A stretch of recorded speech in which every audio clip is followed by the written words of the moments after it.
Cinema పరిశ్రమలో ఒకప్పుడు biopic trend జోరుగా నడిచినా ఈ మధ్య కాలంలో దాని వేగం కాస్త తగ్గింది. సీనియర్ నటీనటులు, స్టార్ క్రికెటర్ల జీవితాల ఆధారంగా విజయవంతమైన చిత్రాలొచ్చాయి. అయితే తాజాగా గీతా ఆర్ట్స్ బ్యానర్పై ఒక ప్రతిష్టాత్మక బయోపిక్ను తెరకెక్కించేందుకు సన్నాహాలు జరుగుతున్నట్లు సమాచారం. చిన్న సినిమాలను ప్రోత్సహిస్తూ తనకంటూ ఒక ప్రత్యేక గుర్తింపు తెచ్చుకున్న అల్లు అరవింద్ నేతృత్వంలోని ఈ బ్యానర్ ఈసారి లెజెండరీ కర్ణాటక సంగీత విద్వాంసురాలు ఎంఎస్ సుబ్బులక్ష్మి జీవితాన్ని వెండితెరపై ఆవిష్కరించేందుకు సిద్ధమవుతోంది. ఎంఎస్ సుబ్బులక్ష్మి గురించి సంగీతాభిమానులకు కొత్తగా చెప్పాల్సిన అవసరం లేదు. ఆమె గళం గురించి తెలియని వారు ఉండరు. భారతదేశంలో అత్యున్నత పౌర పురస్కారమైన భారతరత్న అందుకున్న మొట్టమొదటి సంగీత కళాకారిణిగా ఆమె చరిత్ర సృష్టించారు.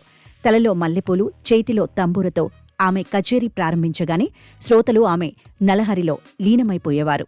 కర్ణాటక సంగీతంలో ఆమె గాత్రానికి ప్రత్యేకమైన అభిమాన గణం ఉంది. వేలాది పాటలు ఆలపించిన ఆమె 88వ ఏట 2004లో మరణించారు. ఆమె మన మధ్య లేకపోయినా ఆమె గాత్రం చిరస్మరణీయం. ఈ గొప్ప సంగీత విదుషీమణి జీవిత చరిత్రను ప్రేక్షకులకు అందించాలనే లక్ష్యంతో అల్లు అరవింద్ ఈ బయోపిక్ను ప్లాన్ చేస్తున్నారు.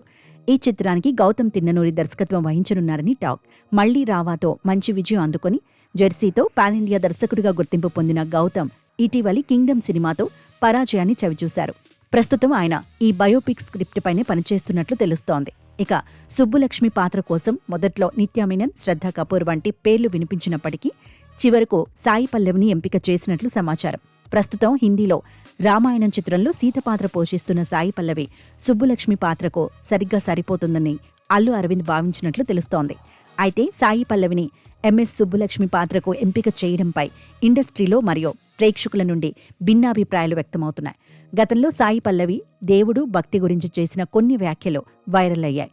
ఈ నేపథ్యంలో కొంతమంది దేవుడి పట్ల భక్తిభావం గురించి గతంలో కొన్నిసార్లు సందేహాలు వ్యక్తం చేసిన సాయి పల్లవి సుబ్బులక్ష్మి అమ్మగారిలోని గాఢమైన భక్తిని, ఆధ్యాత్మికతను తెరపై ఎంతవరకు చూపగలదు అని ప్రశ్నిస్తున్నారు.